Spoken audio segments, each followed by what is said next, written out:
So this nerve stimulation lab, um, this is another one of the experiments that tends to kind of be a little trickier for people.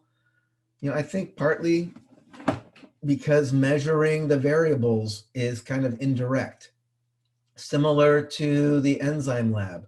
Remember the enzyme lab, I think part of the reason people have trouble is you can't directly measure reaction rate. The dependent variable was, let's measure oxygen versus time and then graph it and make a line and then find the slope of that line. And that is our dependent variable. The nerve stimulation lab has a similar kind of thing going on. The dependent variable is something that you get through a kind of extended process for any particular data point. What is the dependent variable for this lab? Perceptual threshold. Perceptual threshold, exactly.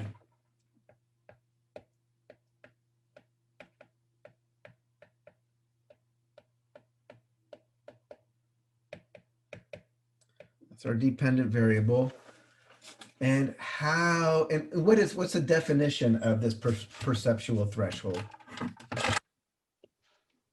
Like when you first notice a stimulus. Yeah, or kind of the minimum value. And in fact, let's make it a little more explicit. We are using kind of electrodes across somebody's skin with this kind of current source here. So there is some electrical current that we're putting in here. Again, current is measured in milliamps here. So this perceptual threshold is going to be,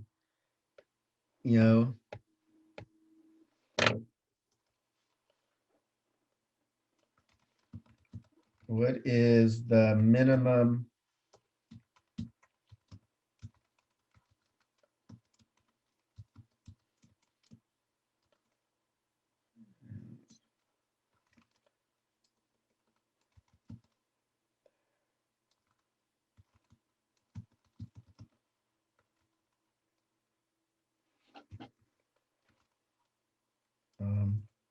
or that result in a, or the, that, or, that is felt, let's just say that.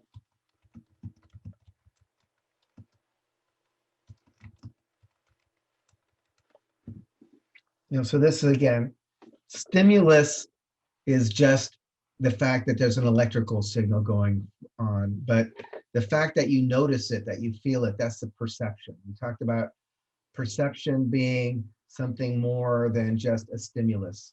Stimulus might result in a perception or not. And actually the same stimulus might result in different percepts depending on your current state, right? So let's talk about this a little more then. How are we going to measure it? How are we going to actually measure it? In hertz? No. So some people got this kind of conflated or got mixed up. Hertz is something, a whole other thing that we're going to talk about. Is going to be part of one of our independent variables we're varying. But for this core thing of measuring perceptual threshold, this minimum current that you need to put into across the tissue to just barely feel, hertz have nothing to do with it. How do we measure? We're going to start with a really low MA and then gradually increase it. And then the first time they feel it, you record that current. Exactly. We're going to start, we can set the value of this current here. We can say, let's set it at 1 milliamp and zap them. Did you feel that? And they say, no. Okay. Let's do 1.2 milliamps and zap them. Did you feel that? No? All right, it's not that. Let's go up. Let's go to 1.4 milliamps and zap them. And it's like, ooh, I felt something. All right, so this is going to be my threshold for whatever conditions that I'm looking at. All right, so for each of these measurements for a perceptual threshold in some condition or another, we're going to do different conditions. We're going to look at different parts of the body, different frequencies of stimulus, things like that. But whatever the conditions are, it's going to be something like this. What would happen if I felt it already at 1 milliamp? That's your threshold, your perceptual threshold. No, you lower it. No? I have to lower it. I Ah, want to okay. find out where's the threshold. I have to start below where I can feel. So if I felt it here, I would let's start at 0.05 and start going up from there. And I need to start below what's perceptible and then go up until I find what is the minimum value where I did notice something, I did feel something. So before we move on to the independent variables, we need to be clear about this idea of the dependent variable, this perceptual threshold. What is this minimum current that we're going to put across the tissue that is just barely perceptible? We're going to measure whatever the conditions are. There's going to be multiple steps. You're going to have to start with some value that's below what you can feel and just keep ramping up until I find some value that I notice, and that's my value I record. And I should mention, this is the only value I care about. I don't care that you tried 1 milliamp and 1.2 milliamps and 1.4 milliamps. All I care is where did you feel it? This isn't going to matter so much because you're not actually going to be recording the data from your subjects the way we normally would. But sometimes people do a thing like this. It's like, some graph like, stimulus, milliamps, felt, and it's like 1, no, 1.2, no, 1.4, no, 1.6, no, 1.8, yes. It's like a waste of space, right? All I care, if I know that you're doing this particular method, which is what's outlined in the methods, all I care is about this. All I care is for this particular condition, the threshold is 1.8 milliamps, right? So I don't care that you can't feel it here. What I care is where is the minimum value where you do feel it.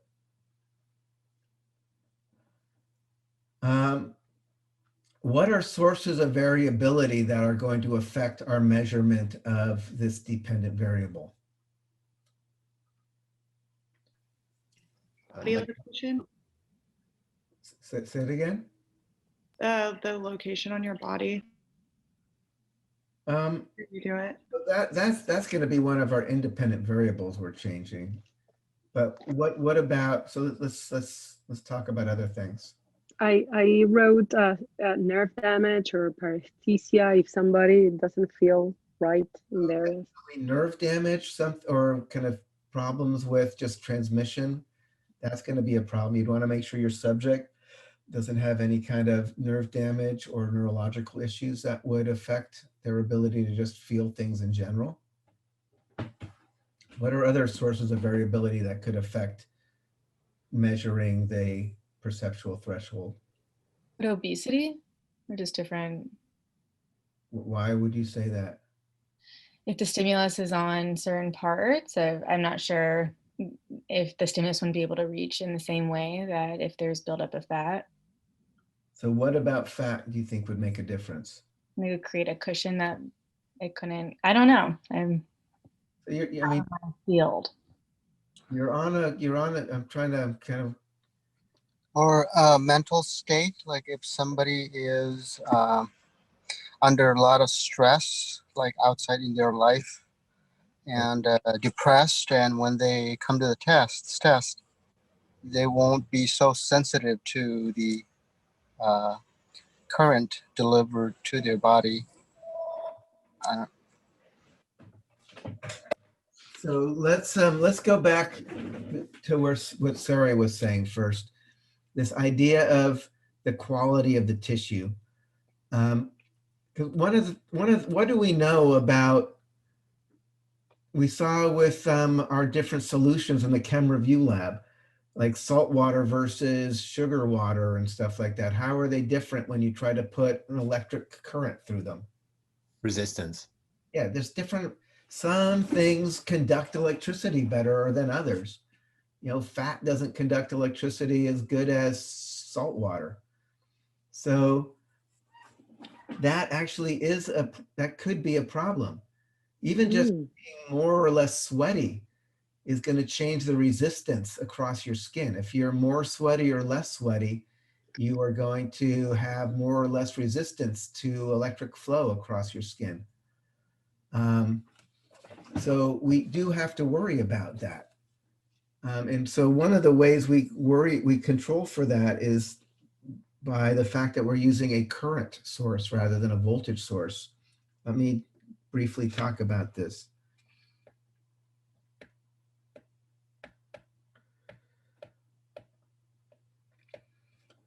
So Ohm's law, which is a basic relationship between electrical current, electrical resistance, and electrical voltage, but it's the same basic equation that's going to, we're going to see when we look at blood flow between blood pressure and blood flow and resistance to flow of blood. It's the same equation we're going to use when we look at the respiratory system and pressure differences between the lungs and the room and airflow and resistance to flow of air. So this basic idea I'm introducing right now is Ohm's law around electricity.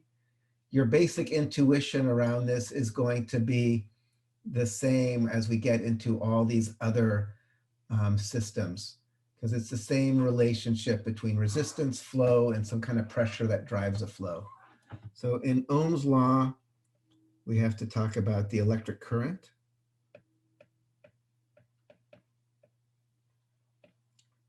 So the current is just the flow of charge. Usually you use I, I've mentioned I for, I think, French intensity, measured in amps or milliamps in our case. There is what causes the flow of current. You know, if we were in, if we're talking about water, we would have talked about water pressure driving the flow of water. Voltage, you know, that difference in electric potential on the two sides is what drives the flow of electric current. So we also have voltage, sometimes known as E, I'll just leave it as a V, measured in volts. You know, sometimes people talk about this as kind of electric pressure.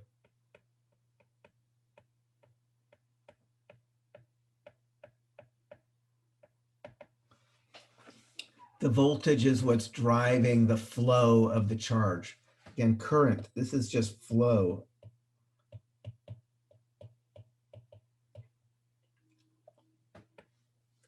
And then obviously there's going to be resistance to flow. In electrical stuff, it's measured in ohms. But yeah, you don't need to know for this class. So these are the three main variables. There's the voltage, the pressure, the current, the flow that results from that pressure, and then resistance to flow, which is going to adjust how much flow do you get with a particular amount of pressure. So for instance, one way to write Ohm's law is flow equals voltage divided by resistance. So this is the current. This I think is pretty intuitive. This is, to me, the most intuitive way to write this. If you think about it, if we increase the voltage, basically increase the pressure, what's that going to do to the flow? Increase it. Going to increase it. So we have a direct relationship between current and voltage. On the other hand, if we have the voltage staying the same, but we start increasing resistance, we make it harder for things to move through. What's going to happen to the flow as resistance gets higher and higher? It will decrease. It will decrease, right? So that's why R is on the bottom here. If R is getting bigger, the current is actually going backwards, going down. This same relationship is going to be the same thing when we get to the cardiovascular system in a little while. Instead of electric current, we're going to have blood flow. And as blood pressure goes up, blood flow goes up. But when resistance to flow starts going up because your vessels are constricting, the flow goes down, right? This should feel kind of intuitive. Pressure, flow, resistance. You can also write it another way. If you just multiply both sides by R, V equals I times R. That's often how you see it as well.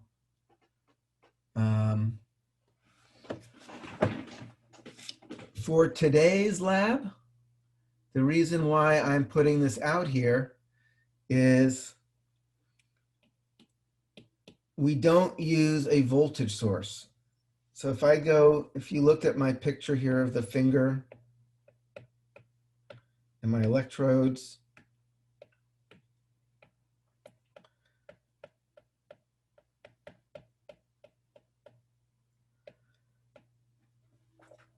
if I used a voltage source, that would make things trickier.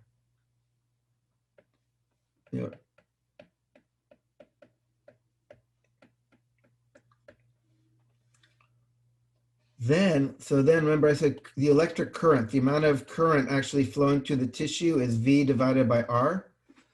But I could set the voltage to some value. But the actual current is also going to depend on the resistance. So if this person starts sweating as they're going on, the current in going through their tissue is going to be different when they were sweatier than when they were less sweaty.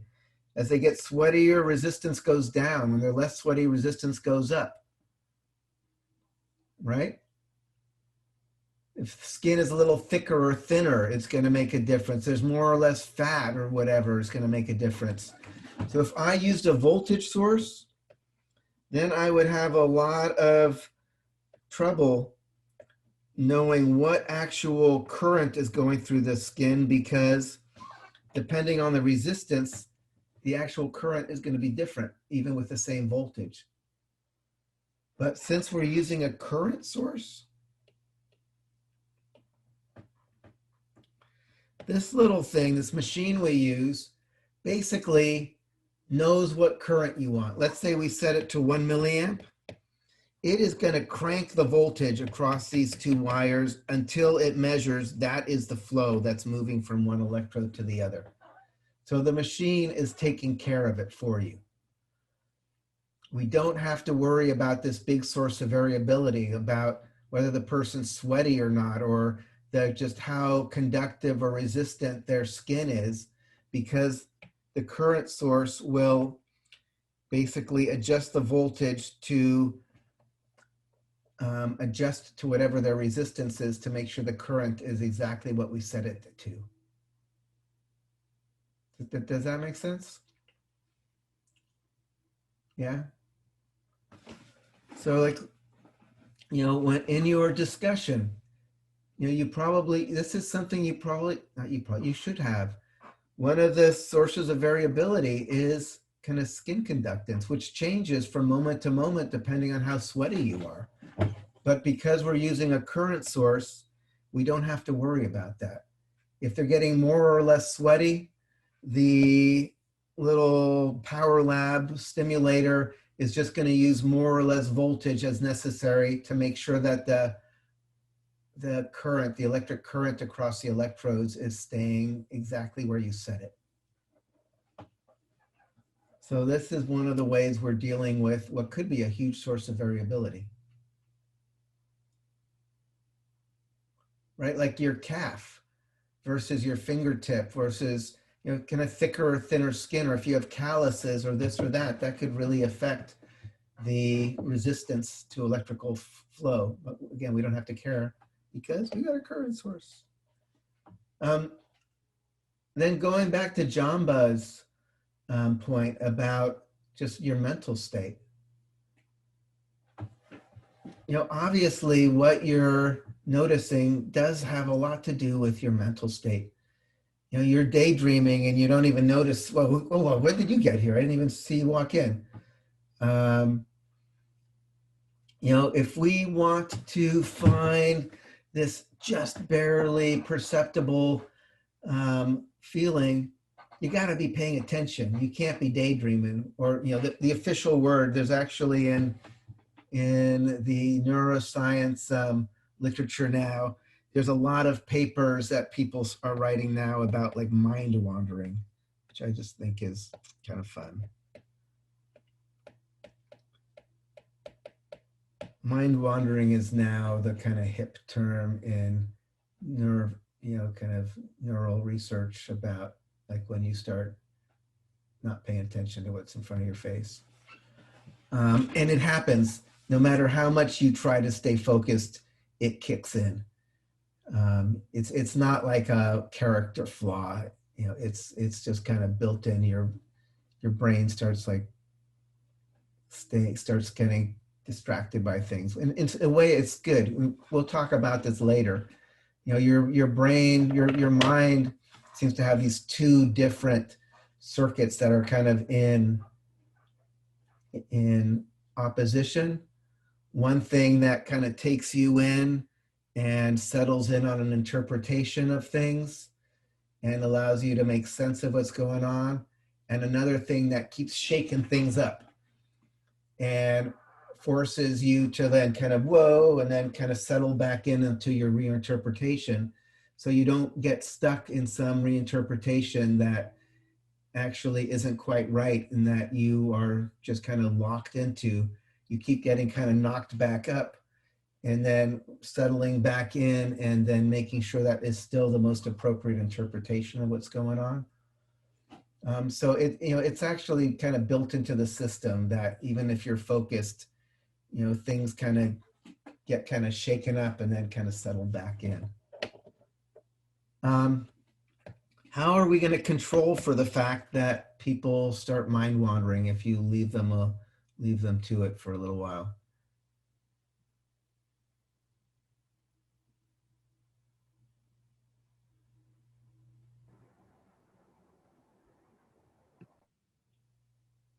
I mean, not leave them for a little while, like make sure that it's front loaded of this is when this is going to happen so that they are paying attention. Yeah, so you're going to have to tell them, like, you know, kind of get ready.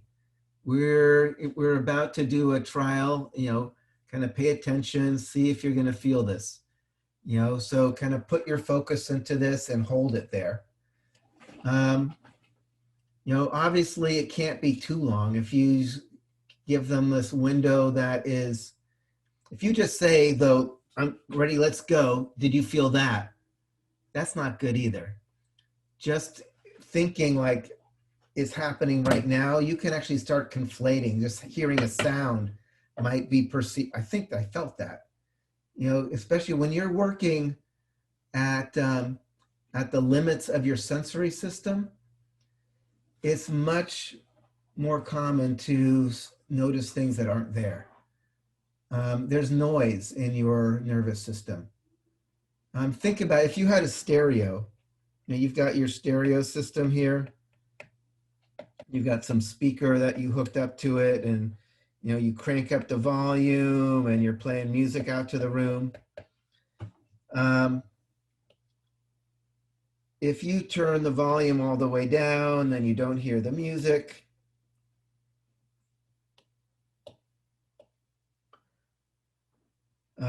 Or if I get rid of the music, I don't hear the music.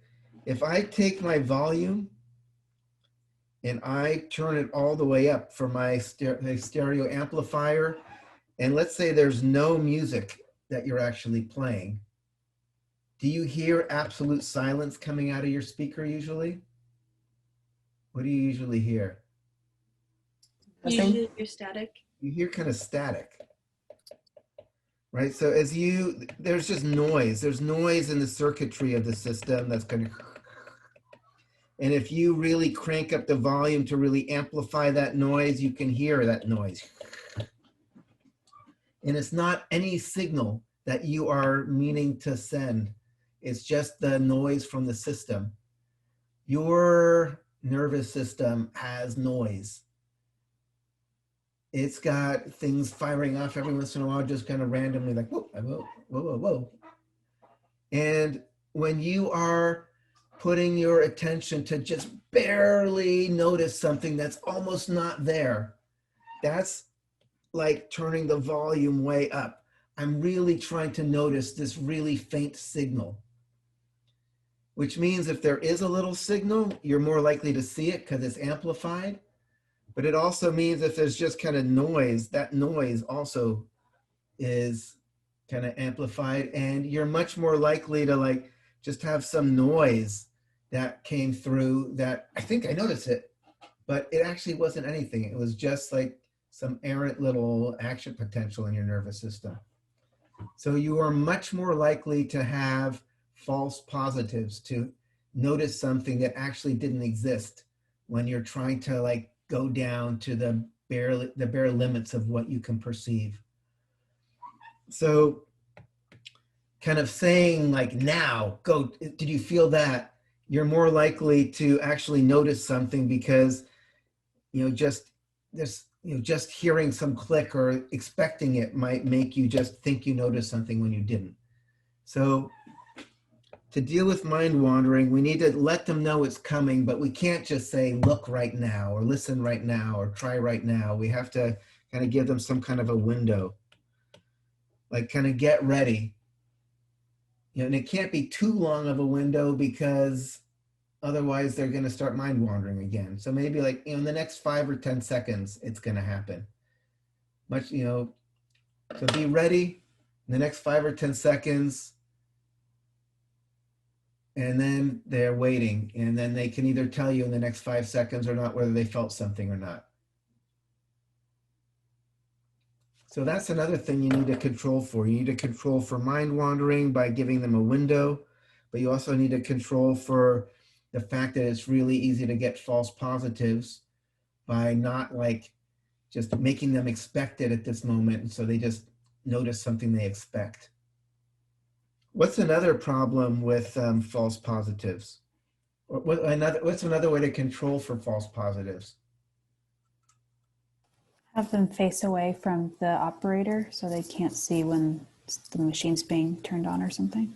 Most definitely. You want to have your subject not see when your operator clicks the mouse.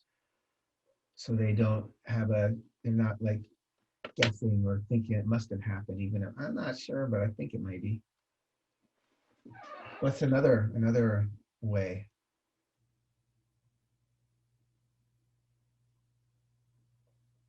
Let's say you are going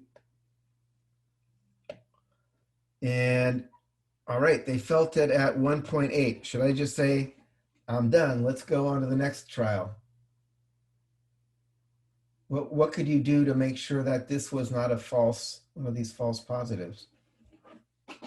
Doing multiple trials. It could be that, or you could double check. In fact, what you do usually, maybe click the mouse or something and see if they felt it, but don't actually turn on the stimulator.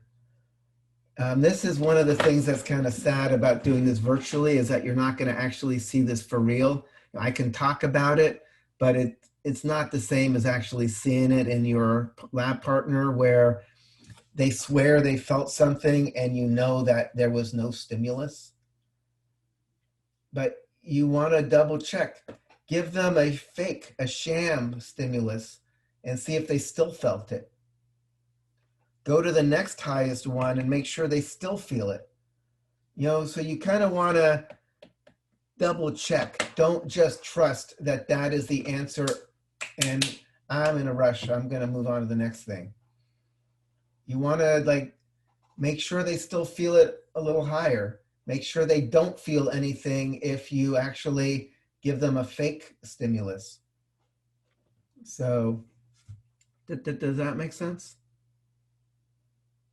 Sort of like a placebo thing? Yeah, it's kind of like that. Definitely they can think they felt something when in fact there was no stimulus. So it's related to that. All right, so all the stuff I've been talking about is about the dependent variable. We haven't even got to the independent variables yet. So now we'll shift to the independent variables.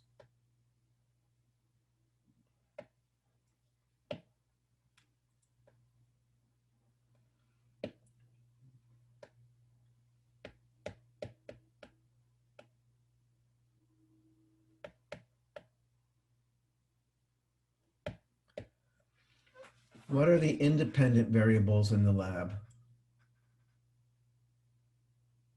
Part of the body. So one is kind of location on the body.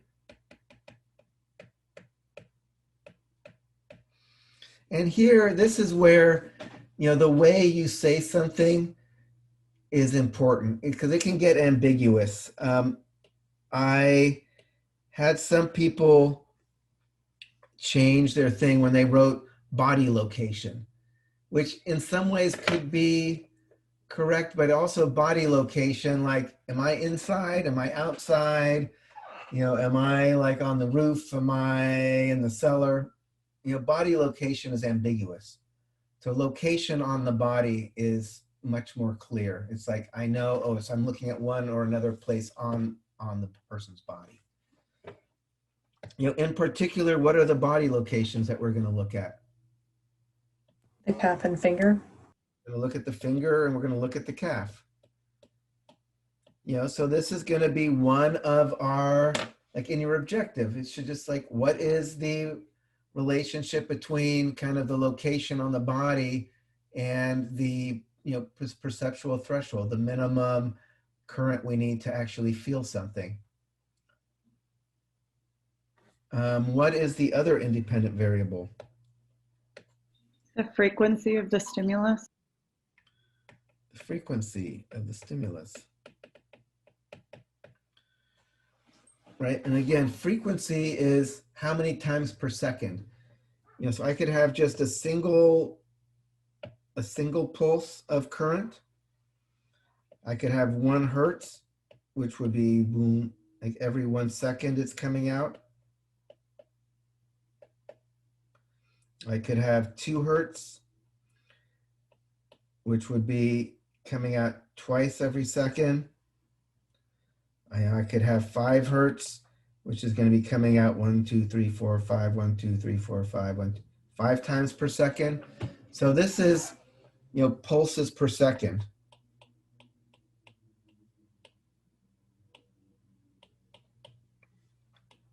Hertz is basically the official unit for per second, cycles per second.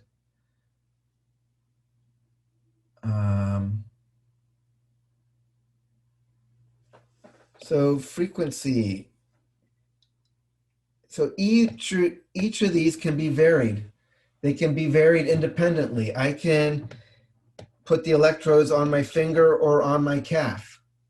And then I can set the stimulator to either deliver single pulses and find a threshold for that on either the finger or the calf, I can set it to be delivering pulses at 1 per second, and then find the threshold at that setting for the finger and the calf.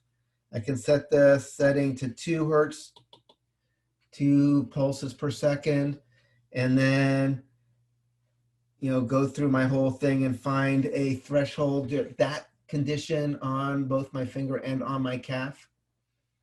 So does that kind of make sense? We're going to be looking at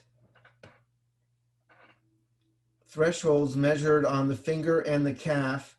And in both cases, the finger and the calf are also going to be varying, doing trials where we find a threshold with just a single pulse, or with a pulse that's happening once per second, or one that's happening 10 times per second, or 25 per second, 25 hertz. Are there questions about this? There are definitely some pre-labs where people seem pretty freaking lost about what the heck hertz are, or I predict that the finger will need less frequency than that means nothing. It's like you're setting the frequency and then finding the threshold at that particular condition. Adjusting what is the milliamps we need at that frequency to just barely feel it. So there's a lot of different concepts and I can say, I think after the enzyme lab, this is the lab that is the second one that tends to get people's heads kind of spun up a bit, because there's a variety of concepts that you need to keep straight. People also often get I think they kind of miss the basic idea when they'll say, you'll reach threshold faster on the finger. There's nothing about speed or fast or whatever. How would I know that the finger has a lower threshold than the calf? What would be the evidence? It's not about speed or fast. What is it? Based on the hertz? No. Hertz is... I'm sorry, based on the milliamps? Yeah, exactly. Based on the milliamps. So it'd be, if I need a lower value of current to feel it, then it's a lower threshold. And I set the hertz, the frequency, before I start that whole trial. That's going to be constant. It's always going to be 2 hertz, and I'll do 2 hertz at 1 milliamp, 2 hertz at 1.2 milliamps, 2 hertz at 1.4 milliamps. Whatever the current I barely feel when the stimulator is set to deliver at 2 hertz, that's the threshold for that particular frequency. So any comment? I don't want to kind of keep talking about it if everybody gets it, but I do know just from reading these pre-labs that there were quite a few people who seemed pretty confused still on what is threshold, what is frequency, how does frequency and threshold interact? Lauren? Sorry, can you just clarify, for the frequency part, we're changing the amount of hertz that are going in. So is it always the same current that we found in the first part of the lab, and then we change the frequency for the second part? So here's your finger, here's the stimulator. And I can adjust the milliamps up and down. So I'll start with 0.1, or I'll start 1 milliamp to 1.2 milliamps, 1.4 milliamps, and keep going up until I barely feel it. So one of the things I can adjust on this is the actual current that it sends through the skin. And that's what I'm going to be ramping up to find the actual value that I'm going to use as the threshold. But another thing you can adjust, it also has another adjustment.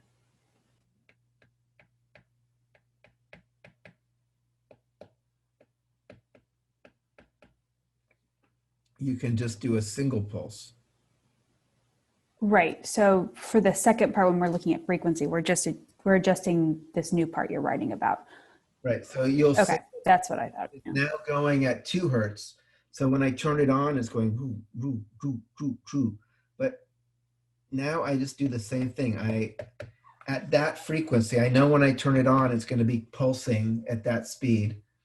And then I just keep increasing the current until I barely feel it. And that will be the threshold at 2 hertz on my finger. Okay, that makes much more sense. Thank you. You know, and I could set it to 10 hertz. And now every time I turn it on, it's going zzz, and that is going to be the same thing now. Start and work up until I find the minimum current at that frequency of pulsing that I just barely feel. So I'm going to set the current, set the frequency, and then do my whole big assessment of threshold at that condition.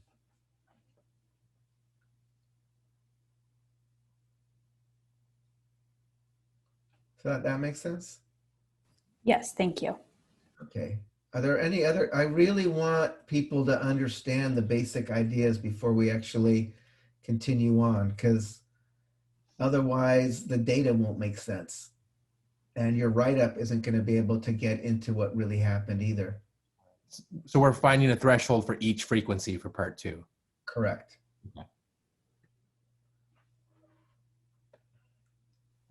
Question. Uh-huh. Could you go over the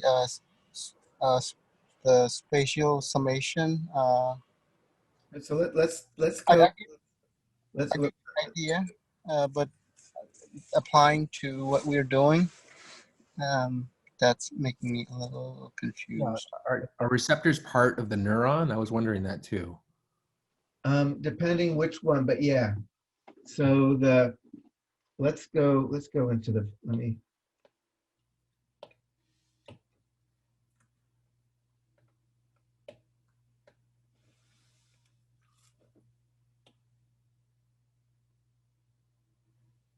Let's just do some.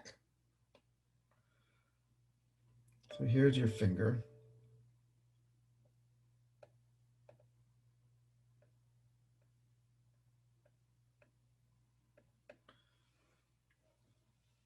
It's part of your hand.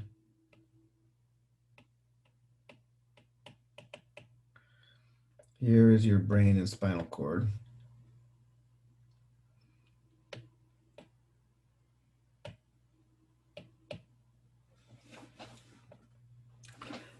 Later, in fact, next class, we're going to be talking about the post-central gyrus, which is your primary somatosensory cortex.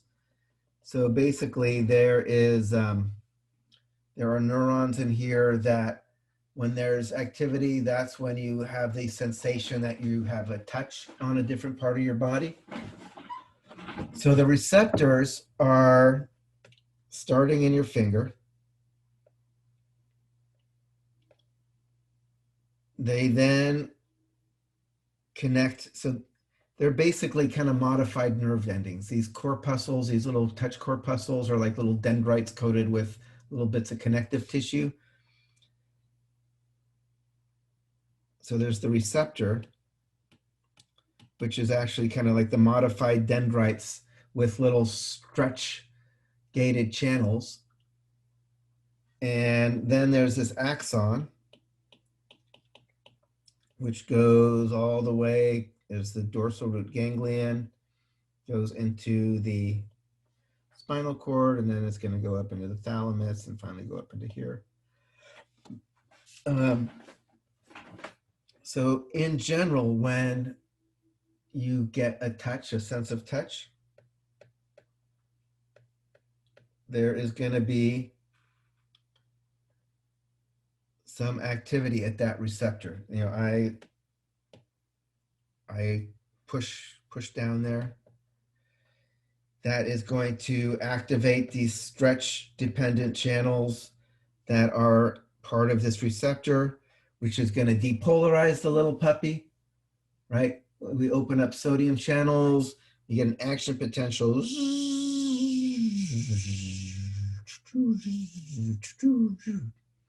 Then we get bing, bing, bing, bing, bing, activity there in that part of the brain. And that is the perception that I just got touched on my finger. If we instead, put some electrodes across here and put some current across, and we depolarize this thing, we can set up an action potential that is going to go up and activate that same part of your brain, even though nothing ever touched your finger and activated the actual receptor. So they call this labeled line coding. Your brain doesn't really, it doesn't have like it doesn't know your finger. It just knows that the part that corresponds to your finger has activity, and it knows the wiring. So it must have been something touched my finger, because I'm getting a message on this special line, which is connected to the touch receptor on my tip of my finger. So my perception is going to be touch at the tip of my finger. Right? So that's kind of how the system works. And that's kind of what you're doing with these when you're putting the current through your skin, is you are bringing these receptors and axons closer to their action, to their threshold, to where they can fire off and go up to your brain and tell your brain that something just happened on my finger. Again, nothing actually happened. Right? You can have people who have phantom limb pain, where they've been amputated. The limb doesn't even exist, and they can have excruciating pain in a limb that doesn't exist, because the part of the brain that represents that part of the body still does exist. And if there is aberrant activity there, you can have a perception of pain, or my hand is all clenched and I can't undo it, but you don't even have a hand. Your arm was amputated. So let's give this person their arm back. So does that answer your question? So like if there's more receptors in the finger, you're bringing it closer to threshold because like they're all firing at the same time? Yeah, and if you've got, so in the finger, things that are going to be more sensitive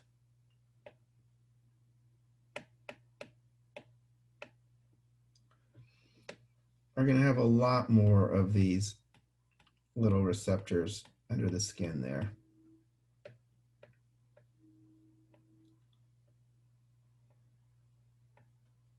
And sending their messages. That's why you can detect very fine things with your fingertips. Like if I put 2 needles against my skin, this one is on, this one's off, this one's on again, I can tell that it's 2 needles. When we do the General Sensation Lab next week, we'll be looking at different parts of the body. Even in this lab, the calf, let's say this is the back of your leg. You don't need such incredible touch discrimination on the back of your calf. So the receptors are more widely spaced. If I took 2 needles that are this far apart, my calf doesn't know, is that 1 or 2? It doesn't feel any different if it was 1 thing or 2 things. So your body doesn't know if that's 1 or 2. If I had 2 things really spaced out, then I'd say on, off, on. But as you go on to different parts of your body, the parts that are going to have finer touch discrimination are going to have a much higher density of these receptors, which means, the same electrical current going across is much more likely to cause something to happen. There's just a lot more things that are getting all stimulated all at once. You know, so I think that's, I'm calling it kind of akin to spatial summation. It's not, it's kind of not, it's not exactly, but you can kind of think of it. If you've got a lot of things all kind of going at once, you're more likely to have some effect downstream than here where there's not as many things that are all going at once. And that's what I was trying to tie that idea of a spatial summation to the lot of receptors being a little more sensitive. Yeah. So. Right. So yeah, and so just based on like the density of receptors in the finger, and we're going to come back to this next week, you know, you're going to definitely expect it's more likely that something's going to happen. And given everything else being equal, this is more likely that you're going to kick something over some threshold. What about frequency versus threshold?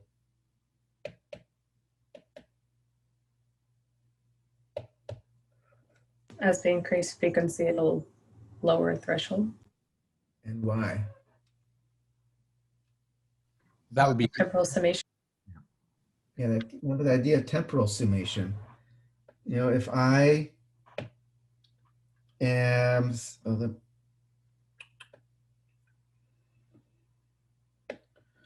if I am putting some electrical current across my skin here,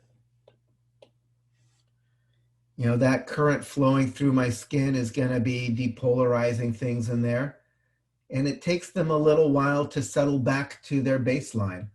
So if I put some current there and I start depolarizing my neurons in there, and then I hit it again with another pulse in quick succession, then it's going to actually be able to kind of dogpile, add on to the previous excitation. And the faster they are in succession, the more of a chance they have to add on to each other. So does that make sense?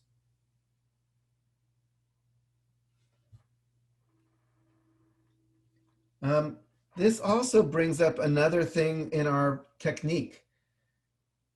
Given that we know temporal summation's a thing,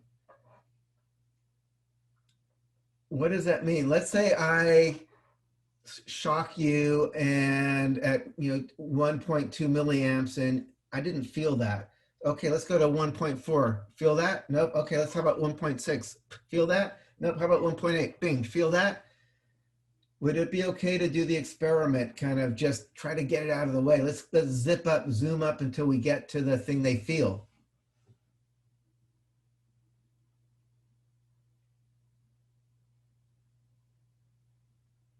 Did I lose everything? No, you'd want to do it slower Why do I want to do it slower? because there could still be stimulus from the last run. Yeah, the idea of temporal summation. If I shock the person and then just change my value, shock them right again, I might actually start getting temporal summation where I'm actually not having the person at baseline for the next trial or for the next. So in the actual experiment, we always wait. We usually wait at least 30 seconds before we try the next value when we're trying to get the threshold.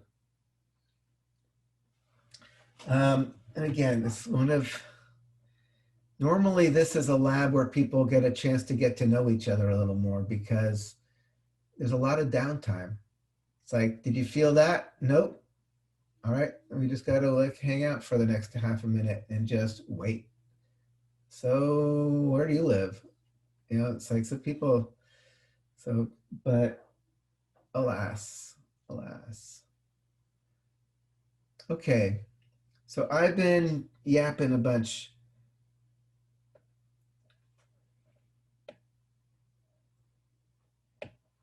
Any questions about the dependent variables or the independent variables or expectations or methodology before we can actually just get into it.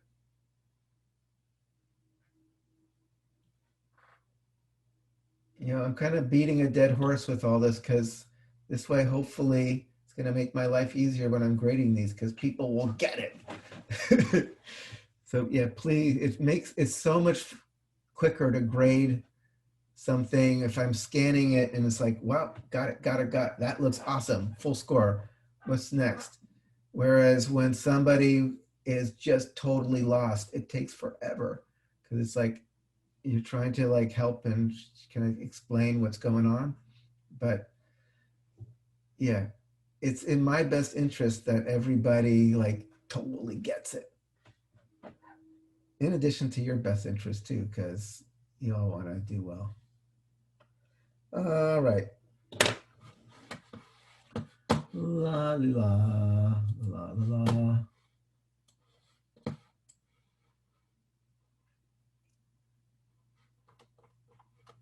We are now going to watch a short video.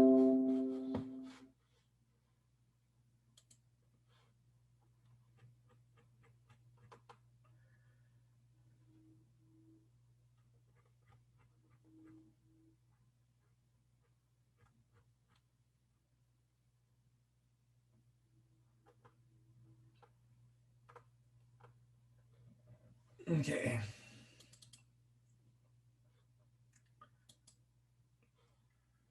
All right, so certain number of times per second. So just review this one more time. This little piece of gear here is going to be our electrical stimulation. So this Power Lab is actually really cool. It lets you do all sorts of things. Some of the other labs we're going to be later in the semester are using the Power Lab. The Power Lab, in this case, we're just using purely to generate the electrical stimulus. It is also able to record. This is what we're going to use to do EKGs and spirometry and stuff.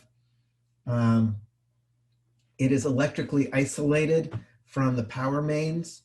It's an important thing. Any instrumentation that you plug into the wall has to be designed in this special way. So even in an extreme failure mode, there's no way that you can ever get the 120 into your subject's body, right? If you put 120 volts across your two arms across your heart, that could actually be really bad.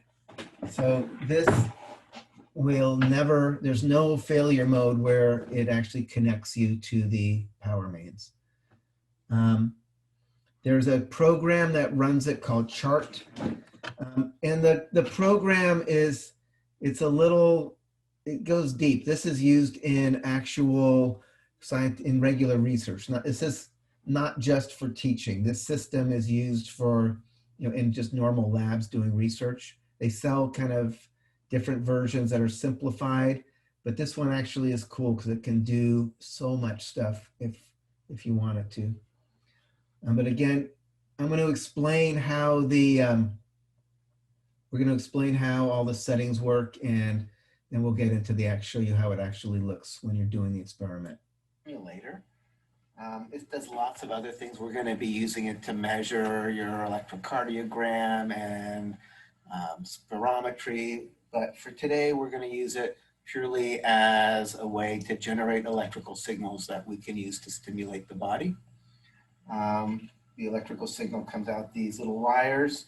It's totally electrically isolated from the power main, so there's no way you can accidentally electrocute your subject, so it's totally safe. To control it, we're going to use a program which we run on this computer. It's called Chart. I'm opening up our little biology, physiology folder, the settings subfolder, and where it says nerve stimulation, this has the settings for this particular nerve stimulation lab. And there's very simple settings that we have set up for y'all. you're not going to change pulse width. Pulse width is going to always be here at 0.2 milliseconds. It just means when you send out a stimulus, it's a short little pulse. The things that we are going to vary is the current, the electrical current measured in milliamps that is being delivered across the electrodes. And we are also going to be altering the frequency, the repeat rate, like how many times per second are the pulses coming out of the electrodes. So just to let you know, like on your lab exam, you should be able to recognize this screen. I do want you to be able to, or at least understand, if you saw this on a question on a lab exam, you should understand what those settings mean. That the current is the amount of current that's going across the electrodes. The repeat rate is the frequency. How many times per second are the pulses coming out? In pulse width, we're not changing. That just means each pulse is 1/5 of a millisecond wide. But you should, I would feel fine putting some screenshots of this and asking you something about what you might expect your subject to feel or something under different conditions. You should understand the basic settings that we are manipulating on the stimulator. And I can demonstrate that in a visual way. And we're going to actually be stimulating your sensory nerves as part of the lab. But right now I actually have the electrode up against my median nerve here. So it's going to actually stimulate a motor nerve, which will be causing my thumb to move. And I can go here. I'm going to set the current up, 20 milliamps, which is going to be enough to notice. And if you show my hand here, if I say send out a pulse, you can see my thumb go. So I'm going to turn on the pulse. We go pulse, my thumb went. Right now, the repeat rate is at 0.1, which actually means like one pulse every 10 seconds. So if it's set here, if you just turn it on, you'll have a pulse. As long as you turn it off before 10 seconds is off, that will be the same as doing a single pulse. There is no way to just tell us to do one single pulse, but it's the same difference if we say 0.1 hertz and then make sure we turn it off before 10 seconds have passed. Now what I'm going to do is I'm going to change the frequency to 1 hertz. And you'll see it's sending out 1 pulse every second. So this is important to realize. 1 hertz is very different from a single pulse. 1 hertz means there's 1 pulse coming out every second as long as the stimulus is on. A single pulse would be there's a pulse and then nothing. I can increase it. I'm going to go to 2 hertz, which is 2 cycles per second. And now all of a sudden my finger's going twice as fast. I'm going to go right now and change it to 5. I can go even more. I can take it to 10. At this point I'm starting to get into tetanus. It's actually getting kind of uncomfortable. So I'm going to slow it down and turn it off. Ah. So that gives you a sense. This is, again, motor, which is not what we're doing, but to give you a sense of what frequency means. When you are on, well, you have the stimulus repeating, it's coming out a certain number of times per second. We'll also be using this just to deliver a single pulse and then turn it off. So that's that. Okay, so for the nerve stimulation lab, we're investigating 2 different things. So there are 2 independent variables. One of them is going to be the location on the body where we're actually putting the electrodes. So one place we're testing is the fingertip. And then you're going to move the electrode and go through exactly the same procedures and do the calf. And so you're going to get a whole set of numbers here that you will report for finger sensitivity when they felt the little electrical stimulation versus when did the calf get it. And so all these numbers that you're going to report are going to be in milliamps. And so the other independent variable, in other words, the thing that you're varying in this experiment, is also the frequency. So you see here I have single stimulus, and then we tried multiple stimulus, and we're going to try 1 hertz, 5 hertz, 10 hertz, and 25 hertz. And so what we're recording, we don't care about any numbers that you don't feel. So you don't have to record anything in the lab book that you don't feel. But as soon as the subject feels like the little tingle, that's the number that you want to record. And so, of course, we don't want to start off too high. So we want to, so the person or the subject feels it right away. So we're going to start at a lower number. And so hopefully the subject doesn't see it, and then or feel it. And then we're going to increase with 0.2 milliamps. And you're going to keep doing that until they say, oh, I feel that. And when they feel that, that's what you're going to record. And so I've done this experiment once upon a time myself. And so I'm just going to kind of illustrate with numbers what the process is going to be. So for single stimulus on the fingertip, we would probably start at 1.0 milliamps. And in that time, I didn't feel it. So we raised it to 1.2, and I didn't feel that either. We raised it another 0.2, so now we're at 1.4. Didn't feel that. I got to 1.6, and now I felt it. So that would be the number that I would record in my notebook for finger, 1.6 milliamps. All right, so now we're ready to start the multiple stimulus experiment. And so what you want to do to start off now, where the subject won't feel this, is to subtract 0.6 from whatever they felt here. So if I subtract 0.6, that means that I would start this one with 1.0. But the subject probably won't feel that. And so then you're going to raise it with 0.2. And so the next one you're going to try is 1.2. And let's see. And then in my case, I didn't feel that either. So I raised it to 1.4, and then I felt it. And so that would be the number I would record in my notebook, is 1.4 milliamps. All right, so next you're gonna move on and you're gonna increase the frequency. And so we're gonna do this again where you subtract 0.6 from this. And so in that case, you're gonna start at 0.8. And so you're going to go up with 0.2 and so forth until the person feels it. And so you would get a set of numbers. And so I'm just going to finish this chart here with the numbers I got, but everyone is different. Some people are more sensitive than others. So of course, this is just what happened when I tried this.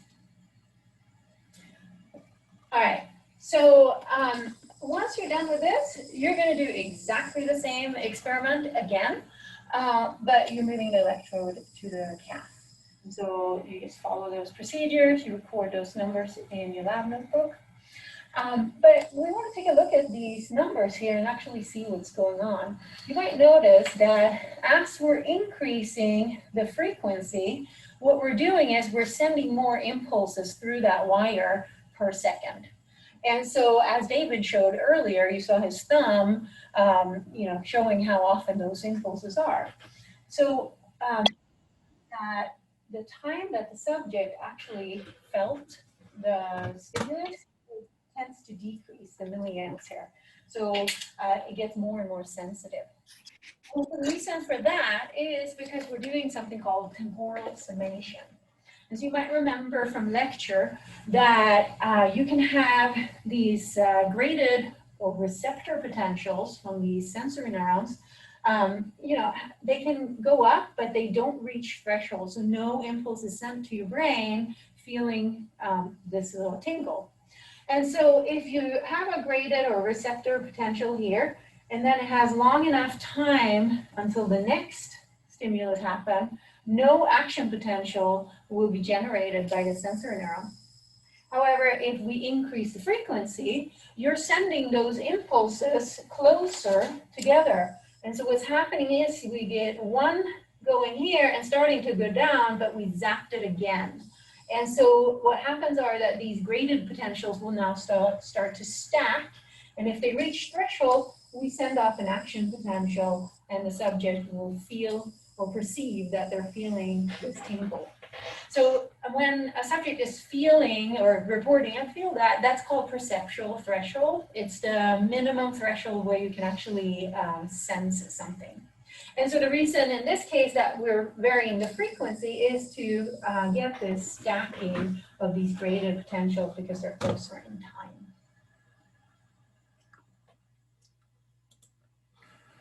All right, so I see that. So you've all seen that hopefully already, because that was something you were supposed to look at to actually write your pre-lab. Although again, from reading some of these pre-labs, I'm not sure everybody watched it. That's part of the reason I want to just kind of double review this. And the next part we're going to look at is the actual doing it. This part nobody has had access to. I just linked this morning.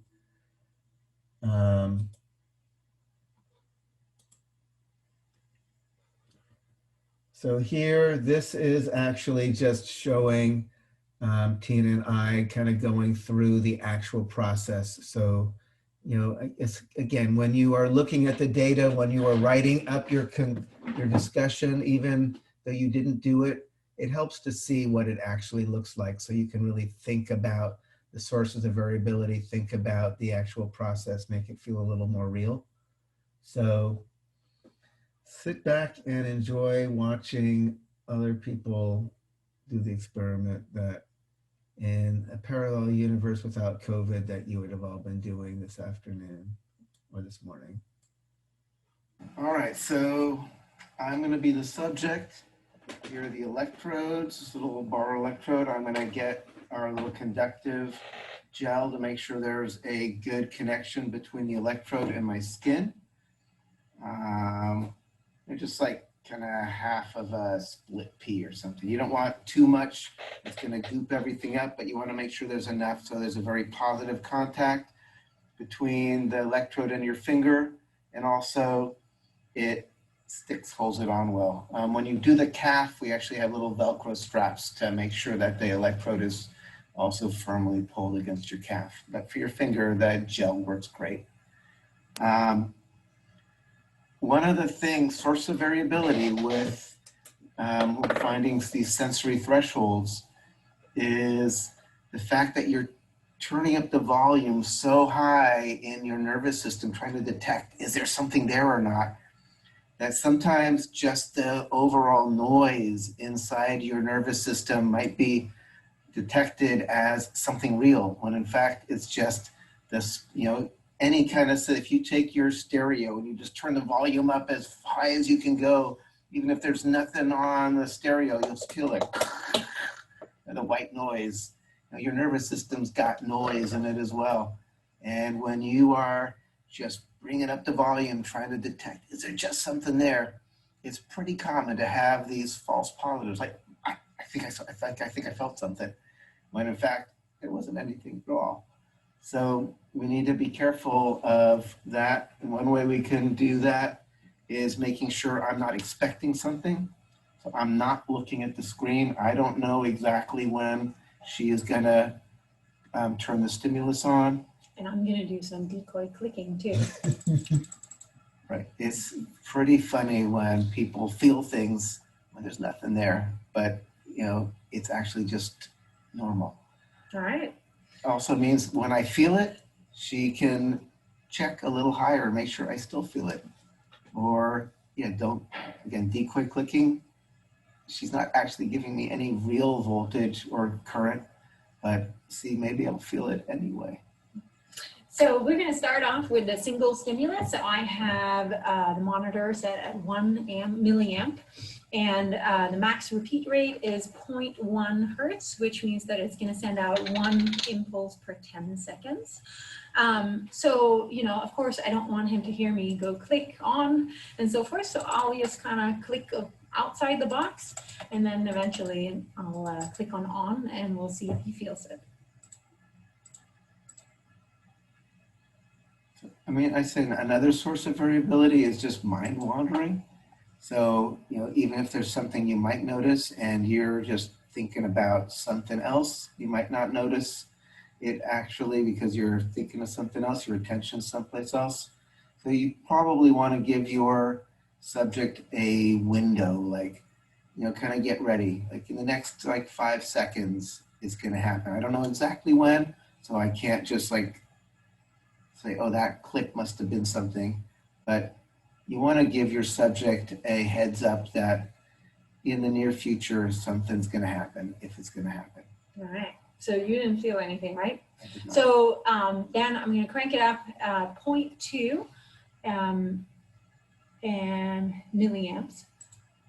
And then we're going to say, so we're going to get ready to start soon. So you let me know if you feel anything, David. I did feel something there, actually. All right. So 1.2 milliamps is what I'm going to write down in my notebook for this, for the single stimulus for the finger. All right, and then as we move on to the multiple stimulus, we're going to subtract 0.6 from this number as a starting point. So we make sure that he doesn't feel it. You want to add anything? Yeah, so we are trying to speed this up for you all so you're not getting bored watching us just sit around and wait. But in reality, if we're going to control for temporal summation, we want to make sure that we don't give one stimulus too quick following a previous stimulus. So when you're doing this experiment for real, you want to wait at least 30 seconds after you give an initial stimulus. If they don't feel it, you just get to sit around for 30 seconds before you go at the next level up. So it ends up being this is a lab where people often finally get to know each other and get to know more about each other's lives, because there's a lot of time to kind of sit around while you're waiting in between each stimulus. All right. So since we're moving on to multiple stimulation and we're going to change the hertz. So this time I'm moving it to 1.0. And if you have any trouble, you can just use the keyboard on the numbers here and type it in. Sometimes it wants to do what you don't want to do. And so right now I just typed in 1.0. So hertz, 1.0 hertz, and now I'm going to subtract 0.6. So since his last trial we wrote down 1.2, it's going to be 0.6 that we're starting with. For the milliamps. Yes. All right, so are you ready to start? I'm ready. All right, I'm going to start soon.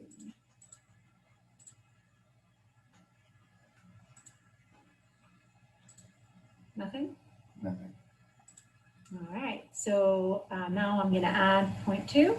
So I'm going to change that to 0.8 milliamps. Are you ready to start? I'm ready.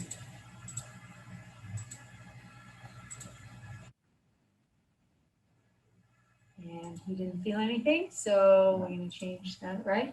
Yeah. All right. So next one is going to be 1.0 milliamps. And are you ready to start? Mm-hmm.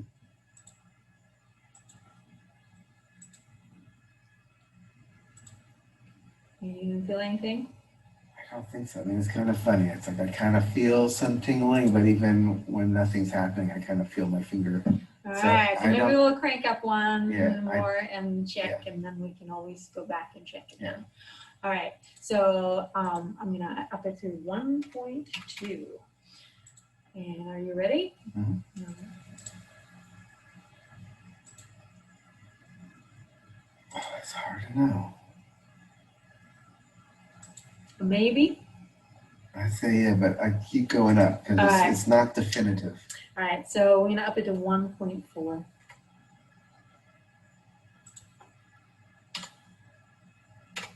All right, are you ready? I found something. All right, so definitely 1.4. I'm gonna go back to 1.2 and see if you think.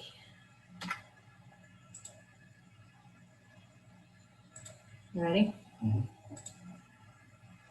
So there, I do feel something there. All right. Yeah, because it's, but you feel it kind of go z, z, z. It's not, it's, So yeah. we'll write down Yeah. 1.2 in our Yeah. notebook for that. Yeah, no, that's interesting because I wasn't sure whether it was just my finger feeling all vibrating, but it was actually, Okay. once I really thought about, oh, 1 hertz, it is coming like that. All right. Cool. All right. So next is we're gonna up the hertz to 5 hertz, and then we're gonna subtract 0.6 from 1.2. So we're gonna start kind of where we started last time, 0.6. You ready? Mm-hmm. All right. Nothing? No, okay. All right, so I'm gonna up it. And normally you would wait 30 seconds between these trials. I should mention, I put those little like, I figured out in like Premiere how to make those little sparkles go around. Those sparkles are like, I would like you know, you're gonna have like overall lab data for lots of subjects. But just so you have a sense of how we're getting an individual subject, in your lab notebook, I would like you to put in my data. You have everything you need. You know, you only have it for the finger. You're not gonna. It's not gonna be this painful thing of watching me do it again for my calf and everything. But I would like you to kind of go put this data in your lab notebook, just because then it's going to feel like, okay, it's not just a bunch of numbers I got on a spreadsheet, but you can get a more real-time sense of how did all these numbers end up getting measured. So I should have told you before we started this, but this is all on in the module, so it's available to you. You can look at it whenever you want. So we're trying 0.8. Are you ready? Mm-hmm. Mm-hmm.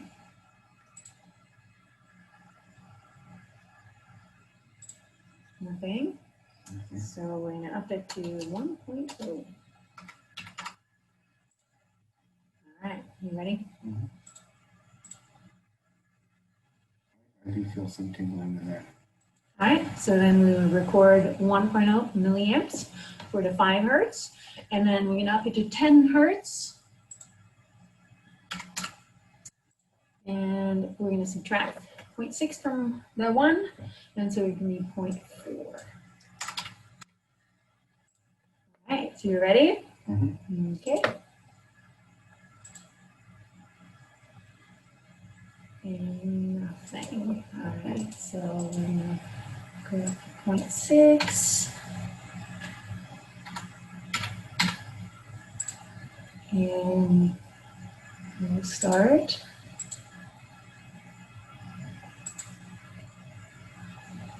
Nothing. Nothing. All right, we'll go up to 0.8.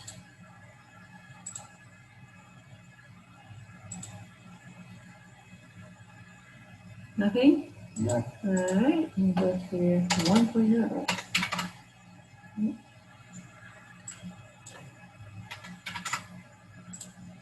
And we're going to start. Oh, that's definitely a tingling there. All right, so we will record 1.0, and then we're going to up the hertz to 25 hertz. And we're going to subtract 0.6 from the 1, so we're down to 0.4 as our starting. So you ready? Mm-hmm. All right. Nothing? Nothing. All right. And up to 0.6. Start.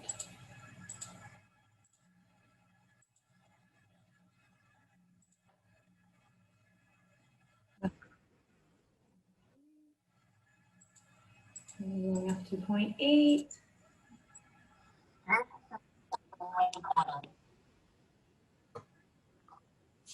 Nothing. All right. And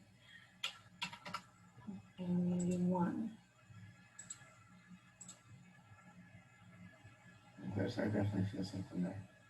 All right, so we'll record 1.0 for the last on the fingers. All right. And then obviously any one individual subject has their data, but to really look for overall trends, you have to kind of average across many subjects, and you'll be getting a spreadsheet with the results from many subjects and look at, on average, what do we find? You know, it's interesting to look at an individual, but that's never going to tell you like the complete story.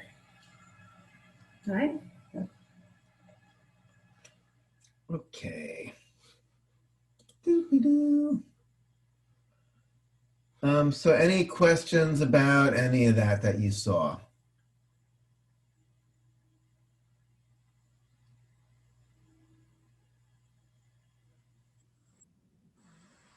All right.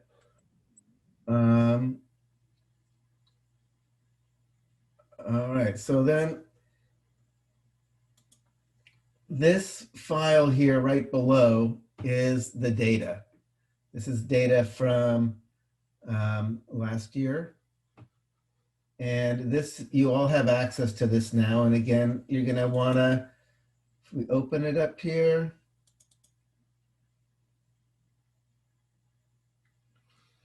this is the data across a bunch of subjects. So a few things that, you know, I want you to kind of notice here.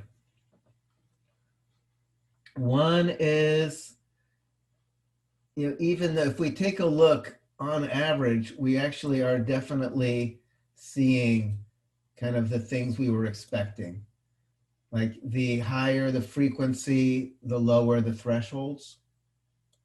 But if you look at any one particular subject, it might not. In fact, this person here, no matter how much you change the frequency, they had the exact same threshold, right? So you never want to just look at one subject and think you know the answer. What you really need to do is make sure you have a number of subjects and see on average what kind of trends do you see. This particular data set, there's nothing totally anomalous, but sometimes you even get the data and you see things go up and then back down or something. But it doesn't matter because in the big picture, it all stays, it always kind of works out. So what were our two hypotheses? I want one. Are you all right, Maria? I did an anti-aging thing and I'm all swollen. Oh, okay, I get it. All right. All right, so what was one of the hypotheses? What's somebody's hypothesis? Finger would have a lower threshold than the calf. It looks like that's true on the average. Yeah, so in fact, here I looked at this. If you just compare perceptual threshold in the fingers versus the calf, this was just for like single, you know, I had a very clear, we see very clearly you need pretty much twice the current to cross the calf to barely feel something compared to the fingers. So here we have very nice data. We can zoom it in a little bit. Very nice data showing that that's supporting Stephen's hypothesis there.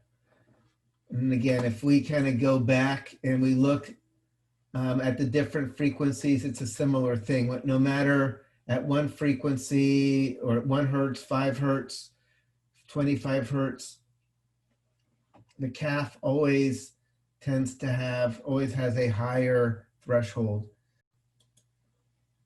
That's supported. What was the other hypothesis we were trying to look for? As they increase the frequency, it lowers the threshold. All right, so we can then, for that, we could look either on the finger or the calf and look at, here, oh, let me zoom How about 250? If we take a look at the I should say threshold, this shouldn't be voltage, it should be threshold current, but I'll fix that. And 0 meaning just a single, and then 2, 5, 10, 25. What does our data support your hypothesis there? Yes. Absolutely. And if we look at CAF, we see the exact same thing again. And if I view, no.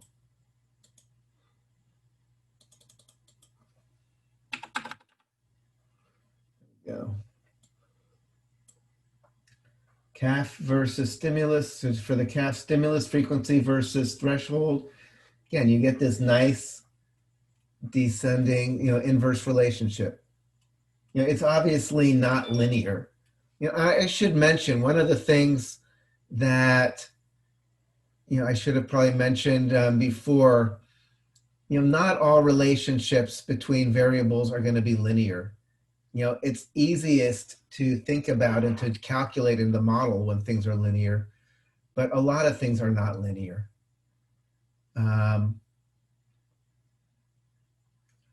So even, but we do have a nice negative correlation. We can definitely say the higher the frequency, the lower the threshold.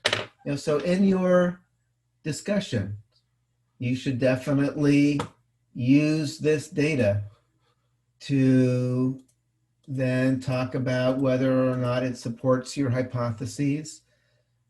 Talk about the other aspects of the lab, the kind of things we had to, why you should trust the data, what kind of things we did to control sources of variability. So, when somebody's looking at someone's results, they'll say, well, sure, that looks interesting, but did you make sure that, that they were actually paying attention and their mind wasn't just wandering? And it's like, oh, yep, that was part of our protocol. Well, did you make sure that this and you controlled for that? And he's like, yep, I did. One of the things that Tina and I didn't do, again, because we didn't want to bore you all silly, was we kind of went quick from one milliamps to the next and kind of ramped it up really quick to hit the threshold. In reality, if we did it doing for the normal protocol where you wait at least a half a minute, that would have taken easily like 3 times as long. You would have been waiting a long time just watching us kind of sit around. But in your write-up, you should be clear that we made sure to avoid temporal summation as we actually were trying to figure out the threshold by making sure we waited in between each test before ramping it up to the next highest level.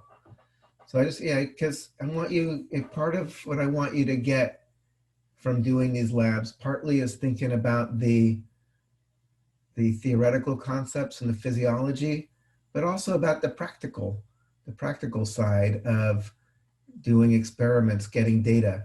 Even if you're just in a clinical setting and you're trying to figure things out, you're being a kind of extemporaneous scientist constantly, like, wait, what if I do that? Or I'm doing that, or wait, what is that? Is that what I think? Let me double check and do this little control experiment to make sure that this actually isn't causing problems that are messing me up here. So thinking this way is really useful in terms of just kind of being out in the world and solving problems and trusting results and trusting other people's results. There's a lot of times people will try to sell you something, and if you look at it a little closer, you're like, I don't know if I believe you here. Did you make sure that it isn't that's actually more important than this thing you claim? So just putting that out there.